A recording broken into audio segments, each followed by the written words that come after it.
who is the next Big Ten coach that will go to the NFL? Let's go ahead and include the 4 teams coming in as well. So some common ones that you might hear here are Ryan Day, Lincoln Riley, maybe a Chip Kelly. Matt Rule was obviously in the NFL at one point. I don't know if we see him go back there again, but Oh, maybe. Who knows? he's not. I don't think so, but who knows? Beasel, let's start with you. Out of the current coaches in the Big Ten, who do you think would be the most likely to go back to the NFL if given the opportunity? I mean, I think the most obvious answer here for somebody taking that next step would be Lincoln Riley. I think everything that he's done since Oklahoma to USC, he's really kind of just been like, okay, I get you to a point, I'm going to take that next step. And so if USC had a different season this past year, everything lined up, Caleb Williams came back, you had that opportunity there. And again, they've fumbled down the stretch there that I don't think Lincoln Riley would even be the head coach at USC going into next season. He would have been that hot commodity leaving USC if they had had a better season. But honestly, somebody that I think is the next step into the NFL, aside from like an obvious answer like Lincoln Riley, is James Franklin from Penn State. That he's gotten to a point, the program's pretty much topped out to where I think he's going to be able to take it. And he's got proven success there that he wins games, even though he loses a couple during the season. He's shown, hey, I can get it there and I can build success and I can keep it there. And I think that's an opportunity that he will probably take a step to the NFL. Maybe not after this season, but maybe the following one. Yeah, it's an interesting thought. I didn't even think of. I thought of James Franklin, but I didn't even think of that possibility for him to do that. So that's a good thought. T-Soul, what do you think? Well, B-Sol took both of my picks here. You see, B-Sol, you were told you get one option. I picked two, thinking, they might pick here. I'm going to stick with Franklin, though, with Penn State.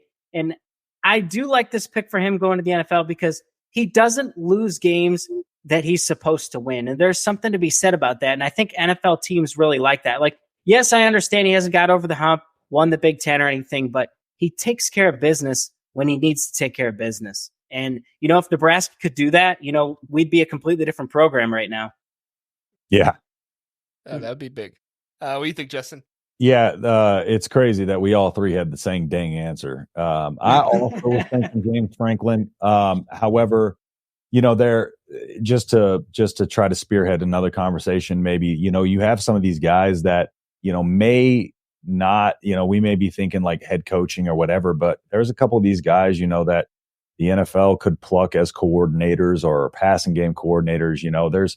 There's a potential like Dan Lanning could be pulled into some kind of defensive role, in the NFL. So I think James Franklin is probably the most likely scenario. I think Lincoln Riley, I think that's very possible just because Lincoln Riley seems to be the type of guy who just wants to go, not from place to place, but just kind of like, he just likes developing guys. He likes developing offense, developing quarterbacks. I could see that in the NFL, especially with the way that they like these styles of offenses now in the NFL.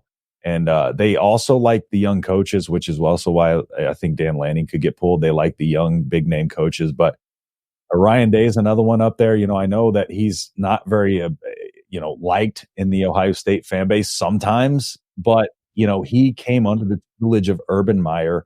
And I think that Ryan Day, a lot of teams are, owners, GMs, probably hold Ryan Day in a pretty high light. I think they see a lot of good in him, and I see a lot of good in him that can translate to the NFL as well. So we also got to remember that just because these guys can't necessarily get over the hump sometimes in college, that doesn't necessarily mean they won't be successful in the NFL. So if I was picking, and I think I could pick probably the most successful NFL coach, I honestly think Ryan Day would be a really good NFL coach. That's just me. Yeah, I thought of this in terms of not only would they go as a head coach, but, could they go as a coordinator or something like that? And I think that Ryan Day and Lincoln Riley fit those molds the best as kind of what the NFL is looking for. Young, offensive-minded guy to come from there. So I feel like those are probably the next two most likely. I don't know what the deal is with Ryan Day, if he's just not been offered jobs or what, but he seems very content with staying around Ohio State, even though people treat him like dirt. But whatever. My thing was, what if Ohio State doesn't keep him around? That was another thing too, that may lead to him going to the NFL. Yeah. And he could totally go and be a quarterback's coach or something like that at the very least. So I think he'd find himself there if Ohio State did decide to part ways with him. But my other thought, one of you guys mentioned Dan Lanning. I feel like if Dan Lanning didn't leave for Alabama, I don't think he's leaving for the NFL. I think Dan Lanning's on this like mental mission, life mission, whatever it is, to make Oregon like a blue blood or whatever, which if I'm an Oregon fan, I'm excited about that because I do think Dan Lanning has a good future, but he's 37 and he announced he was coming back, and then another role opened up and he was immediately speculated to leave there. Oregon fans are going to have their hands full dealing with this every offseason. But if he remains true to what he's been saying, he wants to turn Oregon into like a destination place, then we'll see it. We'll see. I believe. We'll see what happens. Money talks. Money does talk. NFL. Money. And Oregon has a lot of money with Phil Knight. So does the NFL.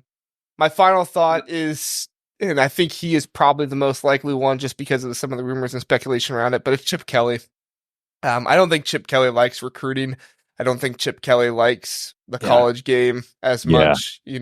He wants to bring in players and, work them and have a good offense, but he doesn't really want to do the whole, like, let's be friends, let's be buddies and do this stuff. I mean, kind of saw the way he treated Dante Moore last year. Not saying he treated him bad, but, he wasn't like lovable with him like Jim Harbaugh was with JJ McCarthy and stuff like that. So Chip Kelly, the thing is, like, is he very like a hot commodity between that's another thing too. That's like a coordinator, I think. Yeah. Maybe like a coordinator. What do you think, BC? No. You see that? So what'd you say? That's the Eagles shirt. No. The Eagles aren't going to touch him. I'm happy about that. So I agree. I think Chip Kelly, and like you guys said, when I was talking first, I was thinking more in like that head coaching mold, which is why I was thinking Franklin.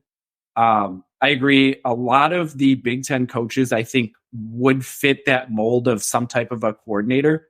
And I agree. I think Chip Kelly probably is done with recruiting, so to speak, that he's just he wants to develop, he wants to be there, and he wants to just put guys out who are successful and can run his system without error. But I'm going to throw one more name out there, and this one's probably a little premature, but just hear me out. David Braun. And in some sort of a defensive role in the NFL, the guy has had success coaching defense at all three levels of college football. Now he's at the Power 5. He's a head coach for Northwestern and really, surprised everybody, shocked them all except for T-Saw last year. And so it's one of those things that does David Braun, if he has one, like maybe two more successful years at Northwestern, I don't think he's locked in Northwestern the way Pat Fitzgerald was. Whereas Fitzgerald was always rumored as like, oh, he's that next guy who's going to take the step, next guy that's going to take the step. And he was like, I'm never going to leave. I'm stuck here. Like, this is my alma mater. I want to be here. David Braun doesn't have that. This is just the first opportunity that somebody gave him to be a head coach, and was successful with it. So does he take this as a jumping off point to really, get to that next level of competition and be a defensive coordinator somewhere? Kirk Ferentz? No, I'm just playing. Like 83 signed his contract. You should have jumped already. No, I think that's a good thought. I didn't think of David Braun. You're right. That would be more down the line. But what were you saying, Justin? No, that's a good point. Because like he said, Northwestern's one of those universities that they're probably not going to be able to pony up the bucks to keep him from the NFL. And, with the way it is today, it's what have you done for me lately? If he comes out and springs together 2 good seasons in Northwestern when we were expecting him to be in the crapper, after Fitzgerald, then who knows? He could land a contract on his table. Listen to the Big Ten Huddle. Please do like and subscribe. We appreciate that. If this was your first time listening, we are the Big Ten Huddle. We cover all things Big Ten football and basketball. We have a long episode every Sunday, Tuesday, and Wednesday night, all at 9 o'clock. So come in, check us out, Get in the chat. Let us know what you're thinking. We would love to have you join us and learn more about the Big Ten.